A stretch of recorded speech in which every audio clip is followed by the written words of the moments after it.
Choose how you respond. Life doesn't stop throwing curveballs. And that's what we're going to talk about today. Choosing how you respond, no matter what the situation, no matter what the circumstance, no matter what's going on.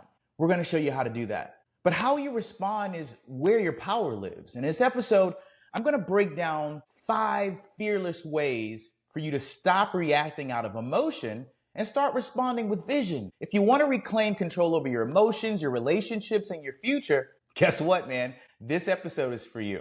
Are you ready to take back your power? All right, let's start our journey. One-on-one coaching with Gerald Fears. Make sure you're subscribed. Make sure you go to Spotify, Apple, and YouTube. Let's break this down.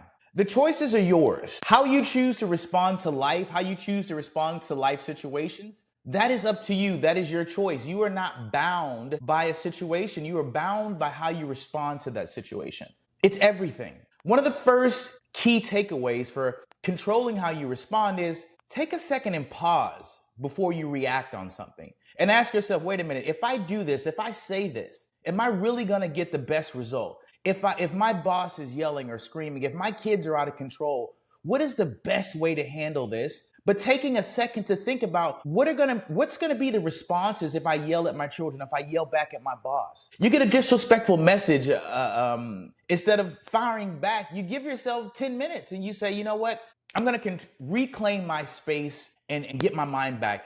In that space, you can reclaim your control because you took a second, you analyzed what was going on before you emotionally responded. And that's, if you want to get control of your emotions, you got to stop and give yourself a second. Why it matters. Most people regret coming out and just reacting. A lot of people, they really don't understand what's about to happen when they respond without thinking. Okay?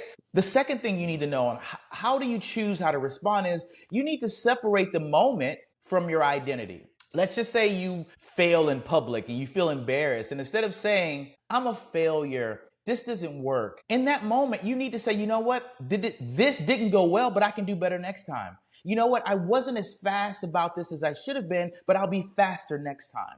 Right? Why it matters that you make sure you're talking to yourself correctly is you don't want to confuse who you are with what just happened. The third thing you want to do, you want to ask yourself, what would my highest self do? They had a little bracelet a long time ago, and it said, what would Jesus do?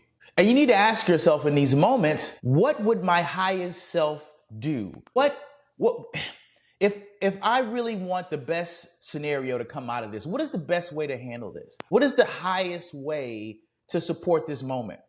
I'll give you an example. Let's say your partner, your wife, or your child forgets something really important. Instead of guilt tripping them and saying, you know what, you always forget things. You're never accurate. You're never on time with stuff. You know what you say? You say, you know what? How can we move forward in love? How can we handle this in love? How can we handle this with care, with kindness, with patience? Because responding like your future self-build, it helps you self-build who you want to be in the future. When you say, you know what, how do I see this person being the best person that they can be? And that's how you treat people. You treat people not by what they do, but how you see them in the future. You have to start, and this is number 4, you have to start redirecting your emotions if you want to choose a better emotion. Let's just say you're angry at a business partner. Instead of lashing out, you channel that energy and you say, you know what? I'm going to get a lot of work done because I'm really upset. I'm really confused right now. I'm really going to get stuff going because I don't want to waste my emotions and energy on stuff that really doesn't matter. Don't let temporary moments create permanent damage in your life. Don't let temporary moments create permanent damage in your life. Let's just say you're frustrated with your kids and your boss. One wrong word could rupture years of trust. You choose to speak from awareness, not your emotional baggage. You have to speak for awareness and a call to realize, wait a minute, I'm not going to treat this person like this situation. I'm going to treat this person like I love you. No matter what happens, I love you. No matter what happens, we're going to get through this. 1 second of self-control can save you years of rebuilding relationships with people that you love. Here's what I want to know.